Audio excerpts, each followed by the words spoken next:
Assalamu alaikum wa rahmatullahi wa barakatuh. Ahlan Ramadan. Today's second prayer.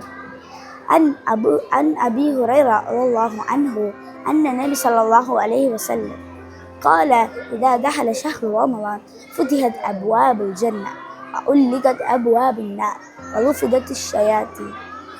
When the month of Ramadan begins, the gates of paradise are opened and the gates of hell are closed and the devils are chained.